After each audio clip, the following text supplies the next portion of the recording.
میں بھی جب قلات میں گیا نا 2 مہاراج سے ملاقات ہوئی, دونوں کی شادی نہیں ہوئی تھی. ایک تو ینگ تھے ذرا, دوسرے تھوڑے ایجڈ تھے, ان کا انٹرویو نہیں آیا.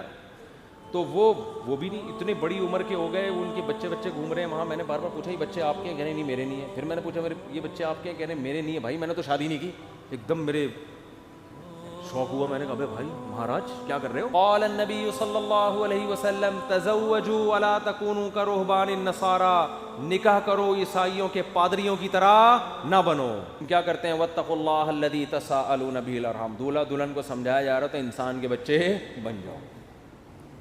یہ خطبہ ایسا ہے, آپ نیٹ پہ لکھو اس کا ترجمہ آ جائے گا. پنڈت جی کے الفاظ لکھو تو نیٹ بولے گا پتہ نہیں کیا بول رہا ہے بھائی, تو میری کچھ سمجھ میں نہیں آ رہا. صحیح ہے نا؟ وہ پنڈت جی سے ہی پوچھنے پڑیں گے. میں تو گیا تھا پنڈت جی سے پوچھنے کے لیے بھائی کچھ بتاؤ, لیکن میں نے کہا وہ پھر ناراض نہ ہو جائیں. پنڈت مہاراج تھے وہ, پنڈت جی تھے بھی نہیں. پتہ نہیں مہاراج میں پنڈت جی میں کیا فرق ہوتا ہے. وہ ان کے مفتی اعظم ہوتے ہوں گے شاید پنڈت, اور مہاراج نارمل مولانا ہوتے ہوں گے, تو شاید یہ ہوتا ہو, واللہ عالم. خیر, پھر اللہ نے کیا فرمایا؟ دوسری آیت جو پڑھی جاتی ہے, یا ایھا الذین آمنوا اتقوا اللہ وقولوا قولا سدیدا. ایمان والو اللہ سے ڈرو اور ہمیشہ سیدھی سیدھی بات کیا کرو. کیا کیا کرو؟ یہ نہیں کہ سچی بات. قولوا قولا صادقا نہیں کہا اللہ نے, قولوا قولا سدیدا. سدیدا کا مطلب سیدھی سیدھی, ٹیڑھی میڑھی آڑے ترچھے نہیں چل باتیں نہیں کیا کرو. اس سے فائدہ کیا ہوگا؟ یصلح لکم اعمالکم, تمہارے اعمال کو درست کر دے گا. یہ میاں بیوی کو سمجھایا جا رہا ہوتا ہے کہ ابھی سے نا سیدھی بات کرنا سیکھو. ٹوپیاں گھمانا, شوہر بیوی کو ٹوپیاں, بیگم میاں کو, پوری زندگی کس پہ چلتی ہے؟ ٹوپیوں پہ. سیدھی بات کرتے ہی نہیں. سسرال سے الگ آڑی ترچھی باتیں, سسرال والے داماد سے الگ, بیٹی سے الگ. گھروں میں جو آگ لگتی ہے وہ سیدھی باتیں کرنے سے لگتی ہے, آڑی ترچھی باتیں کرنے سے. جھوٹ پلو گھماتے ہیں باتوں کو, صحیح بات ہی نہیں کرتے. تو اس سے کیا ہوتا ہے؟ اعمال خراب ہونا شروع ہو جاتے ہیں. جب آدمی کو پتہ ہوتا ہے نا مجھ سے کوئی پوچھے گا تو مجھے سچ بولنا پڑے گا, تو وہ کام ہی ایسا نہیں کرتا کہ جواب دہی ممکن نہ ہو اس کے لیے. تو یہ میاں بیوی کو تمیز سے نصیحت کی جاتی ہے. اور پھر حدیثیں پڑھی جاتی ہیں, النکاح من سنتی, نکاح میری سنت ہے. فمن رغب عن سنتی فلیس منی, جو میری سنت پہ نہیں چلے گا وہ مجھ سے نہیں ہوگا. دولہا کو حوصلہ افزائی کی, تو بیٹا زندگی میں پہلی دفعہ کوئی انسان ڈھنگ کا کام کر رہا ہے, تو نبی کی سنت کو بولتے کیوں نہیں بھائی, زندہ کر. اور اتفاق کی بات ہے دوسری شادی میں بھی یہی خطبہ ہے, تیسری میں بھی اور چوتھی میں بھی. کیا مطلب؟ دوسری میں بھی اس کو اپریشیٹ کیا جاتا ہے, سنت کر رہا ہے, تیسری میں بھی چوتھی میں بھی. سمجھتے؟ یہ ویسے ہی درمیان میں جنرل نالج کے لیے ایک بات آ گئی تھی. میں آپ کو پتہ ہے اس ٹاپک پر آج کل بالکل بھی نہیں بولتا. تو آگے اللہ تعالیٰ کے آگے کیا حدیث میں ہے جو خطبے میں پڑھا جاتا ہے؟ قال النبی صلی اللہ علیہ وسلم تزوجوا الودود الولود فانی مباہی بکم الامم. ایسی عورت سے نکاح کرو محبت کرے اور تمہیں اولاد زیادہ دے, میں قیامت کے دن تمہاری کثرت پہ فخر کروں گا. میاں بیوی کو سمجھایا جاتا ہے نسل مت روکنا, تمہارا ملاپ پائیدار, کامیاب, خوشیوں بھرا اور آخرت میں ترقی کا سبب جبھی ہو سکتا ہے جب تم دونوں اولاد کی کثرت چاہو. شروع میں ہی چاہتے ہیں کہ ہمارے اولاد نہ ہو, اس کی بھی نفی کی گئی. اور کیا پڑھا جاتا ہے خطبے میں؟ وقال النبی صلی اللہ علیہ وسلم تزوجوا ولا تکونوا کرہبان النصارى, نکاح کرو عیسائیوں کے پادریوں کی طرح نہ بنو. میں بھی جب قلات میں گیا نا 2 مہاراج سے ملاقات ہوئی, دونوں کی شادی نہیں ہوئی تھی. ایک تو ینگ تھے ذرا, دوسرے تھوڑے ایجڈ تھے, ان کا انٹرویو نہیں آیا. تو وہ بھی نہیں, اتنے بڑی عمر کے ہو گئے, ان کے بچے گھوم رہے ہیں وہاں. میں نے بار بار پوچھا یہ بچے آپ کے ہیں؟ کہنے نہیں میرے نہیں ہیں. پھر میں نے پوچھا یہ بچے آپ کے ہیں؟ کہنے میرے نہیں ہیں. بھائی میں نے تو شادی نہیں کی. ایک دم میرے شوق ہوا, میں نے کہا بھائی مہاراج کیا کر رہے ہو؟ اس میں پرانے کوئی ڈائلاگ یاد ہے نا, وہ مہاراج اس طرح کے ایک دم اسٹائل سے آتا تھا, وہ مہاراج. تو میرے منہ سے ایک دم مہاراج آپ اپنی ایج دیکھو, تو کیسے ہی گزارا ہو رہا ہے. تو انہوں نے کہا بھائی ہم جو مندر کے لیے قربانی دیتا ہے نا, پھر اپنے پرانے والے مہاراج کی انہوں نے مجھے تصویر دکھائی, یہ میرے پیر تھے, ان کا میں نائب بنا تھا. تو جو اپنے آپ کو مندر کی خدمت کے لیے وقف کر دیتا ہے, شادی نہیں کرتا کہ بس مندر کی خدمت ہی کرنی ہے, وہ پھر اس مندر کا مہاراج بنتا ہے. ان کا مذہب ہوگا, میں ان پہ طنز نہیں کر رہا, وہ ان کا جو مذہب ان کو سکھاتا ہے. میں نے ان سے کہا لیکن مجھے تو موقع مل گیا, میں نے کہا آپ کا مذہب آپ کو یہ کہتا ہے کہ آپ شادی نہ کریں, ہمارا مذہب ہمیں یہ کہتا ہے کہ مر رغب عن سنتی فلیس منی. نبی نے فرمایا جو نکاح نہ کر کے میری سنت سے اعراض کرے گا اس کا مجھ سے کوئی تعلق نہیں. اور حبب الی النساء والطیب, نبی نے فرمایا دنیا میں 2 چیزیں محبوب ہیں, ایک نکاح کی کثرت اور ایک خوشبو.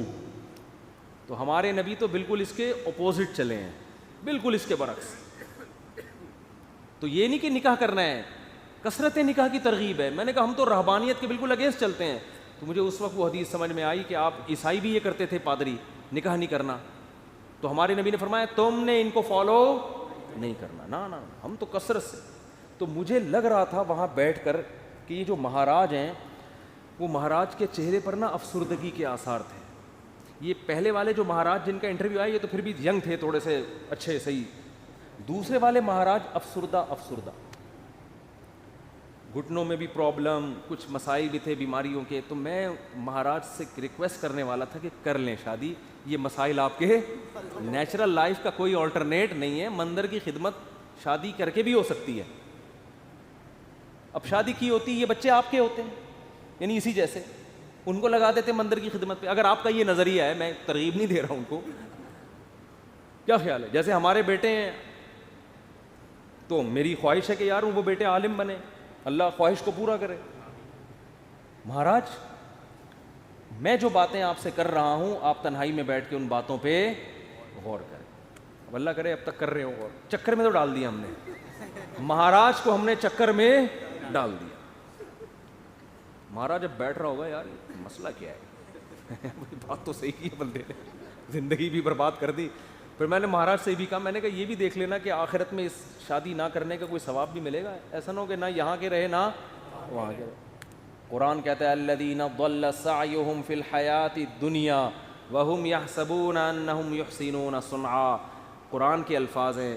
بھائی ہندو یہ نہ سمجھیں کہ میں تو اسلام کی بات کروں گا نا, آپ کا مذہب اگر یہ کہتا ہے تو ٹھیک ہے بھائی آپ اس کو فالو کریں, آپ کو نہیں سمجھ میں آ رہا تو ہم کیا کہہ سکتے ہیں. لیکن ہمارا جو مذہب ہے وہ ہمیں کیا کہہ رہا ہے, وہ یہ کہہ رہا ہے کہ الذین ضل سعیہم فی الحیاۃ الدنیا. کچھ لوگ دنیا میں ایسے ہیں کہ جن کی کوششیں برباد ہو جائیں گی دنیا میں, حالانکہ وہ یہ سمجھ رہے ہیں کہ وہ بہت اچھا کام کر رہے ہیں.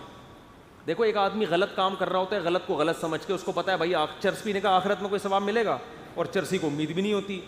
وہ کہہ رہا ہو یار مجھے پتہ ہے آخرت میں بربادی ہے لیکن اب مزے اڑا لوں تھوڑی دیر کے. ہیروئنچی کو پتہ ہے آخرت میں بربادی ہے مگر مزے اڑا لو. زانی کو پتہ ہے آخرت میں بربادی ہے مگر مزے اڑا لو.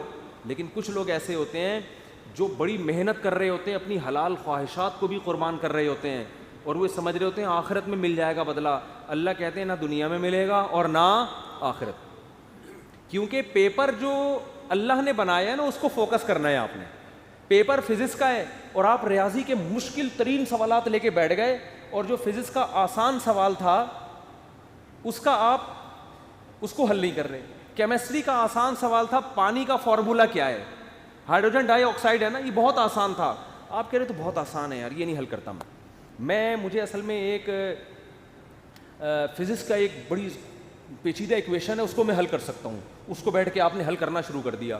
عقل مند کہے گا بھائی تیرے سے جو پوچھا گیا ہے اس کو تو فوکس کر, جو سوال پوچھا نہیں جا رہا اس کا جواب کیوں دے رہا ہے. اب آپ جواب میں یہ کہیں یار دیکھو میری اتنی محنت کر کے میں نے فزکس کی ایکویشن کو حل کیا ہے, میں یہ سوچ بھی نہیں سکتا کہ ممتحن اور ایگزامینر میری اس محنت کو ضائع کر دے, یقیناً 100 نمبر دے گا. اس سے کیا ہے 100 نمبر تجھے ہائیڈروجن ڈائی آکسائڈ لکھ دیتا مل جاتا ہے. آپ کے اتنے آسان سوال کے 100 نمبر نہیں ہو سکتے. یہ دلیل صحیح ہوگی نہیں یاری بات میرا خیال ہے. او بھائی یہ دلیل بالکل غلط ہوگی کہ یہ نہیں دیکھا جاتا کہ سوال مشکل ہے یا آسان. ہم نے دیکھا نا یوٹیوب پہ ایک ہندو کرالنگ کرتا ہوا پتہ نہیں دلی سے یو پی جا رہا ہے یا کہاں جا رہا ہے, لیٹ کے کہہ رہا ہے بھائی یہ پتہ نہیں کون سے بھگوان ہے جس کی روح خوش ہو جائے گی اس سے. تو آپ محنت بہت کر رہے ہیں, اس کا رزلٹ کیا ہے؟ 0. نبی صلی اللہ علیہ وسلم کو اطلاع ملی نا کہ ایک پیدل حج کرنے جا رہا ہے کوئی, منت مانی بھی اور طاقت بھی نہیں تھی. آپ نے فرمایا اللہ کو اس کی ضرورت نہیں ہے کہ تم اپنے آپ کو اس مصیبت میں ڈالو, یہ تو تمہاری اپنی تمہاری وہ ہے نا. اگر آپ میں استطاعت نہیں اور آپ پیدل جا رہے ہیں حج کرنے کے لیے تو یہ وہ چیزیں جو آپ نے اپنے اوپر لازم کر لی ہیں. تبھی قرآن کہہ رہا ہے لا تحرموا طیبات ما احل اللہ لکم, جو پاکیزہ چیزیں اللہ نے حلال کر دی ان کو حرام مت کرو, اپنے اوپر خامخواہ کی پابندیاں مت لگاؤ. ان پابندیوں سے تم تو ڈپریشن میں جا سکتے ہو, صحت برباد کر سکتے ہو. یہ ہم سے امیدیں مت لگانا کہ آخر میں تمہیں آخرت میں اس کا اجر ملے گا. 0 نمبر ہوں گے تمہارے, بلکہ الٹا گناہ ہوگا. تو میں ان سے کہہ رہا تھا بھائی تم شادی کر لیتے, بیوی بچے ہوتے, تمہاری ڈیزائرز پوری ہوتی, صحت اچھی ہوتی, تمہیں اولاد ملتی, اولاد کے تو دیکھ کے انسان کی بانچیں کھل جاتی ہیں. لیکن مہاراج کا اپنا نظریہ, وہ اپنی سوچ. بہرحال یہ بات, ہاں نکاح کے خطبے کی بات کر رہا تھا.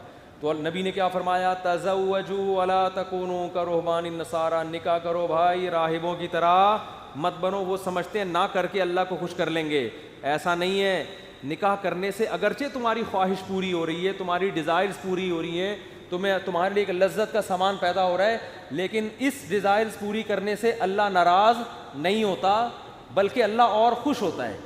کیونکہ اللہ نے یہ رکھی اس لیے کہ تاکہ مرد عورت کے حقوق اٹھائے, ذمہ داریاں اٹھائے, اس کی اولاد کی تربیت کرے. اگر یہ ڈیزائرز پوری کرنے پر پابندی لگا دی جاتی, عورتوں کا بھی بیڑا غرق ہوتا اور تمہارا بھی, اور نسل بھی نہ بڑھتی جو اللہ چاہتا ہے. تو اب اصل جو میں ٹاپک کی طرف آتا ہوں, کتنا اچھا خطبہ ہے نا, یہ دولہا دلہن کو سمجھایا جا رہا ہے. وہ تو الگ بات ہے, دولہا دلہن خطبہ سنا اور پتلی گلی سے نکل گئی, پوچھتے ہی نہیں کہ مفتی صاحب کچھ ترجمہ کرا دو, کیا کہا تھا, نصیحتیں. وہ تو ان کا اپنا ہیڈک ہے نا, یہ اللہ کا قصور نہیں ہے, پوچھتے ہی نہیں, بس آ جاتے ہیں نادرا سے رجسٹرڈ ہو گیا. نادرا سے مفتی صاحب آپ نے کہا تھا 1 ہفتے کے اندر سرٹیفکیٹ مل جائے گا, وہ ولید سے رابطہ نہیں ہو رہا ہے, 1.5 ہفتہ ہو گیا ابھی تک. اس کی فکر ہوتی ہے بیوی میرے نام ہو جائے. میں ان سے کہتا ہوں دیکھو بیوی تمہاری ہو گئی ہے, نمبر پلیٹ ایشو ہو جائے گی تھوڑے دن. وہ ان کو فکر ہوتی ہے نا, ڈاکومنٹس نہیں بنے. میں نے کہا بھائی ابھی تمہارے نام رجسٹر بھی ہو جائے گی, فی الحال بیوی کے ماتھے پہ لگاؤ اپلائڈ فار رجسٹر. یعنی یہ بک ہو چکی ہے, اب اس سے کوئی اور شادی کی کوشش نہ کرے, یہ لکھ دو اس پہ. اگر بہت زیادہ آپ کو خطرہ ہے نا, بھاگ نہ جائے, کہیں نہیں بھاگے گی انشاءاللہ. اور اگر سلوک اچھا نہیں ہے تو رجسٹر ہونے کے بعد بھی بھاگ جائے گی, ہوتا ہے ایسا. تو وہ نادرہ کے کاغذ لے کے گھومتے رہو گے. جیسے میں اب تک وہ ٹھپے لے کے, سبزی والا جو پیسے لے کے بھاگا ہے نا, اس کے انگوٹھے لے کے 6 سال تک گھومتا رہا میں. انگوٹھا ابھی بھی رکھا ہوا, میں نے پھاڑ کے پھینک دیا. میں نے کہا یار انگوٹھے پہ تو کیس ہو نہیں سکتا, دل تو چاہ رہا تو اس انگوٹھے کو پکڑ کے لگاؤں میں کھینچ کھینچ کے. تو یہ کاغذات دھرے کے دھرے رہ جاتے ہیں. تو